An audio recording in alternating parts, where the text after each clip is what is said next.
Assalamualaikum warahmatullahi wabarakatuh. Perkenalkan, nama saya Ira Zabullo dari program studi Teknik Informatika semester 3. Pada kesempatan kali ini saya akan menjelaskan tentang laporan, analisis dan perancangan SIAK atau Sistem Informasi Akademik dan Keuangan dengan menggunakan Unified Modeling Language di Universitas Muhammadiyah Sukabumi. Untuk latar belakang, perkembangan teknologi informasi dan web telah melahirkan konsep teknologi informasi berbasis web yang mengalami kemajuan yang cukup pesat. Semakin banyak bisnis di berbagai bidang yang menggunakan teknologi ini.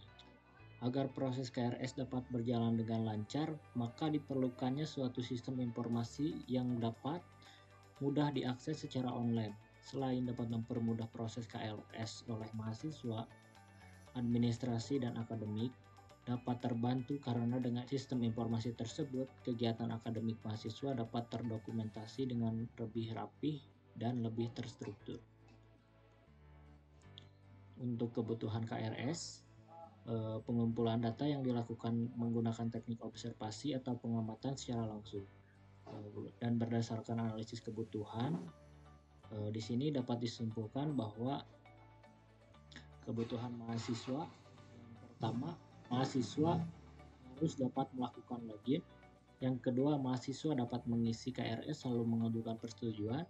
Yang ketiga, mahasiswa dapat mencetak KRS. Untuk kebutuhan dosen, di sini dibagi dua. Yang pertama ada melakukan login, yang kedua melakukan persetujuan terhadap pengajuan. Masuk ke perancangan sistem.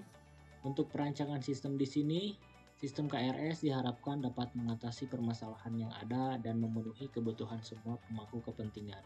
Maka akan dilakukan perancangan dengan menggunakan beberapa diagram UML, yaitu use case diagram, class diagram, dan yang terakhir yaitu activity diagram. Masuk ke pembahasan.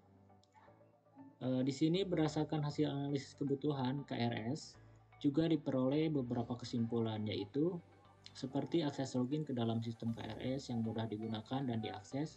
Selain itu, sistem yang mudah untuk pengajuan KRS dan mencetak KRS secara mandiri itu juga dapat membantu meningkatkan citra baik terhadap institusi tersebut. Sistem KRS yang dapat memudahkan dosen dalam memantau mahasiswa telah melakukan KRS ataupun belum menjadi lebih dapat efisien dan dapat lebih efektif juga.